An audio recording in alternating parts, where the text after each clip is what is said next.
Students, welcome back. मैं doctor Sandeep Tiwari एक बार फिर से आपका स्वागत करता हूं। स्टूडेंट्स, लास्ट लेक्चर में हम एक लिटरेरी एज की बात कर रहे थे, जो कि क्या था, एलिजाबेथन एज। उसका पार्ट फर्स्ट हमने लास्ट लेक्चर में पढ़ा था। आज उसी एज का पार्ट सेकंड हम पढ़ने जा रहे हैं। तो इससे पहले आप लोगों ने पार्ट फर्स्ट देखा होगा, तो आपने उसके बारे में थोड़ी बहुत जानकारी मिल गई होगी और आपने वहाँ पे ये भी देख लिया होगा कि एलिजाबेथन एज का टाइम पीरियड क्या था। तो 1558 टू 1603 था। और फिर उस वीडियो में या उस लेक्चर में हमने रेस्टोरेशन और रिफॉर्मेशन एज के बारे में बात किया या मूवमेंट्स के बारे में बात किया था। तो आज के लेक्चर में हम उसी के आगे कंटिन्यू करने जा रहे हैं। तो एलिजाबेथन एज के पार्ट सेकेंड में हम कुछ टर्म्स और कुछ चेंजेस के बारे में पढ़ेंगे जो एलिजाबेथन एज में देखने को मिलता है। तो सबसे पहले हम बात कर रहे हैं golden age of English literature. बच्चों, जब हमने लास्ट वाला इसका पार्ट फर्स्ट पढ़ाया था, तब भी मैंने आपको बताया था कि एलिजाबेथन एज को golden age of English history या golden age of English literature के नाम से भी जाना जाता है। और क्यों जाना जाता है गोल्डन एज के नाम से? क्योंकि इसमें बहुत सारी चीज़ें क्या हुई, इन्वेंशन हुई थी, बहुत सारी डिस्कवरीज आई थी और लिटरेचर में भी बहुत सारी चीज़ों का क्या हुआ था, नई चीज़ों का समावेश हुआ था या इंक्लूड हुआ था। तो इसलिए इसको golden age of English literature कहते हैं। तो चलिए देखते हैं क्या क्या है। This age is considered as the golden age of English literature. ये हमने जान ही लिया। और इस एज के जो राइटर्स थे, English writers, were influenced by Italian Renaissance. हमने लास्ट लेक्चर में भी ये पढ़ा था कि एलिजाबेथन एज के जो लिटरेचर के जो आर्टिस्ट थे या जो लिटरेरी पर्सन्स थे, वो किससे इन्फ्लुएंस्ड थे, किससे प्रभावित थे? तो वो इटालियन से या इटली के लिटरेचर से प्रभावित थे और इटालियन रेनेसा से प्रभावित थे। तो मैंने आपको रेनेसा के बारे में बताया था लास्ट लेक्चर में कि रेनेसा की शुरुआत कहाँ हुई थी? रोम, इटली में ही हुई थी और वहाँ से वो चारों तरफ फैली थी या पूरे विश्व में फैली थी। तो ये किससे इम्पैक्ट थे या किसका इम्पैक्ट इनके ऊपर था या ये किससे इन्फ्लुएंस्ड थे? तो ये इटालियन रेनेसा से प्रभावित थे। तो दो बातें हमने जान ली। तीसरा क्या है? At this time many styles of writing were introduced. इस टाइम में मतलब एलिजाबेथन टाइम में बहुत सारी राइटिंग की स्टाइल क्या आई, प्रचलन में आई या इंट्रोड्यूस्ड हुई या उनका क्या हुआ, इंट्रोडक्शन दिया गया लोगों के सामने या वो लोगों के सामने आई। तो इस टाइम में एलिजाबेथन एज के टाइम में बहुत सारी राइटिंग्स हमें देखने को मिल जाएंगी, जैसे सोनेट फॉर्म, जैसे लिरिक, जैसे नरेटिव पोएम, जैसे कि ट्रेजिक कॉमेडी। तो ये सारे जो राइटिंग थी वो किस एज में लोगों के सामने आती हैं? एलिजाबेथन एज में। Sonnet was popularized in this age, which was brought to England by Thomas Ward। अब बच्चों, हमने जब लिटरेरी टर्म्स वाले आपको लेक्चर्स दिए थे या जब लिटरेरी टर्म्स वाला वीडियो आपने देखा होगा, तो उसमें हमने एक टर्म की बात किया था, एक लिटरेरी टर्म था सोनेट। और सोनेट के बारे में मैंने वहाँ आपको बताया था, it is a short poem of 14 line.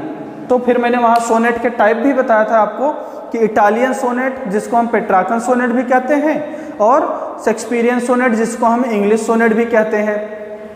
तो इस टाइम में एलिजाबेथन एज के टाइम में सोनेट जो है ज़्यादा फेमस था। और ये सोनेट इंग्लैंड में, मतलब एलिजाबेथ कहाँ की गद्दी पे विराजमान है? तो इंग्लैंड की गद्दी पे।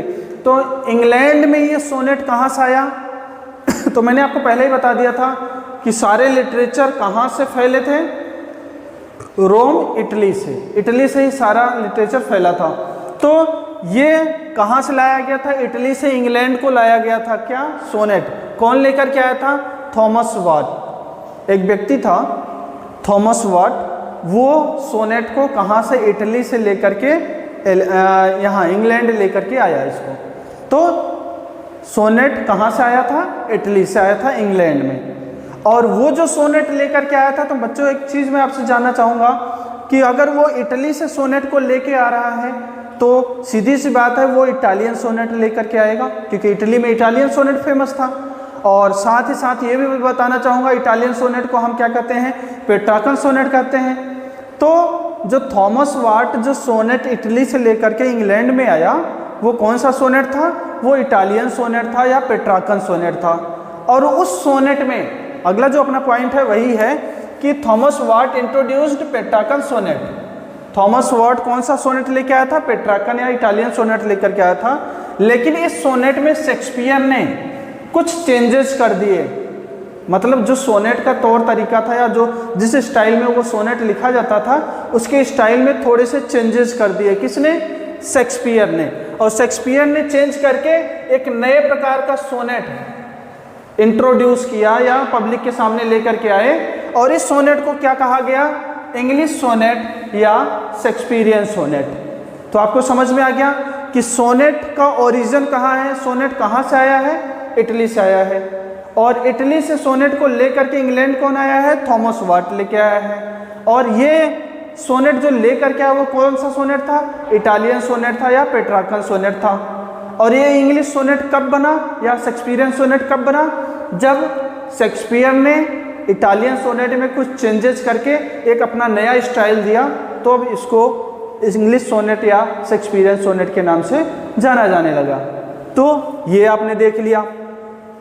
In this period English theatre ट्रेजी comedy were also popular. इस पीरियड में मतलब एलिजाबेथन टाइम में थिएटर मतलब बच्चों ड्रामा का स्टेज, जो स्टेज होता था, जो आप सिनेमा हॉल जिसको कहते हो या रंगमंच जिसको कहते हो, तो थिएटर इस टाइम में थिएटर कुछ ज़्यादा ही फेमस था, मतलब ड्रामा कुछ ज़्यादा ही फेमस था। साथ ही साथ मैंने आपको जब लिटरेरी टर्म वाला वीडियो पढ़ाया था तो मैंने ड्रामा के दो रूप बताए थे, एक कॉमेडी और एक ट्रेजेडी। और उसमें मैंने बताया था कॉमेडी क्या है, ऐसे ड्रामा जिसकी हैप्पी एंडिंग हो जाए, जिसमें हीरो हीरोइन मिल जाते हैं, सब कुछ अच्छा हो जाता है लास्ट में, वो कहलाता है कॉमेडी। और ट्रेजेडी ऐसा ड्रामा जिसमें लास्ट में हीरो या हीरोइन कोई मर जाए या किसी के साथ सैडफुल थिंग्स हो जाए, मतलब अच्छी चीज़ें ना हो, मतलब ऐसा मूवी या ऐसा ड्रामा जिसकी एंडिंग अच्छी ना हो, वो कहलाती थी ट्रेजेडी। और हमने एक नए टर्म की बात किया, ट्रेजी कॉमेडी। इस टाइम में ट्रेजी कॉमेडी और लिखे जाते थे। ट्रेजी कॉमेडी का मतलब हो गया बच्चों जिसमें ट्रेजेडी और कॉमेडी दोनों का मिक्सअप हो, ये दोनों मिल के जो प्ले लिखा जाता था उसको कहते हैं ट्रेजी कॉमेडी। आपके कोर्स में एक ड्रामा है विलियम शेक्सपियर का एज यू लाइक इट, जब आप उसको पढ़ोगे तो आप समझ जाओगे कि इसको ट्रेजी कॉमेडी क्यों कहते हैं, क्योंकि उसमें ट्रेजेडी और कॉमेडी दोनों चीज़ें देखने को मिलती हैं। नेक्स्ट जो हम बात करने जा रहे हैं एक और term, university wits. University wits किसको कहते थे बच्चों, तो नाम से देखो यूनिवर्सिटी और विट्स मतलब बुद्धिमान, ऐसे बुद्धिमान लोगों का ग्रुप जो यूनिवर्सिटी में पढ़ते थे। अब बात करते हैं कि university wits were a group of young dramatist who wrote and performed in London। तो आपने क्या देखा, यूनिवर्सिटी विट्स कौन होते थे, एक ग्रुप है किसका, ड्रामेटिस्ट्स का, मतलब जो ड्रामा लिखते थे और जो ड्रामा लिखने के साथ साथ उसको परफॉर्म भी करते थे। जैसे विलियम शेक्सपियर है, वो ड्रामा लिखता भी था और एक्टर का भी काम करता था।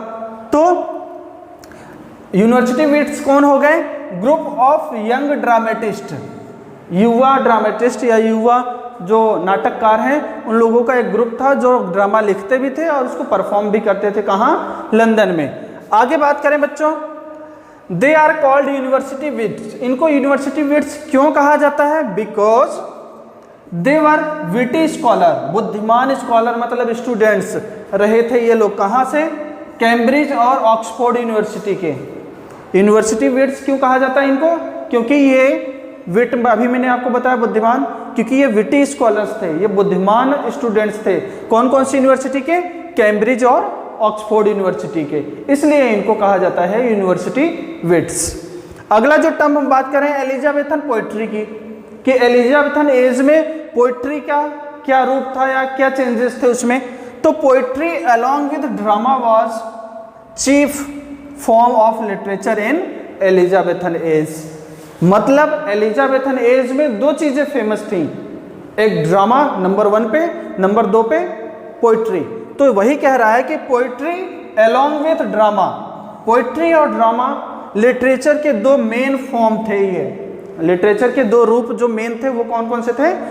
पोइट्री और ड्रामा। कौन सी एज में? एलिजाबेथन एज में। आगे बात करें, lyrics and narrative poetry were also very common. अभी मैं बता रहा था कि जब नए राइटिंग स्टाइल का इंट्रोड्यूस किया गया था तो इसी में मैंने आपको बताया था कि इस टाइम में लिरिक्स भी लिखे जाने लग गए थे, नरेटिव पोइट्री भी लिखे जाने लग गई थी। तो ये लोग भी या ये टर्म भी या ये चीज़ें भी कॉमन हो गई थी। कहाँ? एलिजाबेथन एज में। अगला देखते हैं, themes of nationalism, humanism and patriotism dominated both poetry and drama.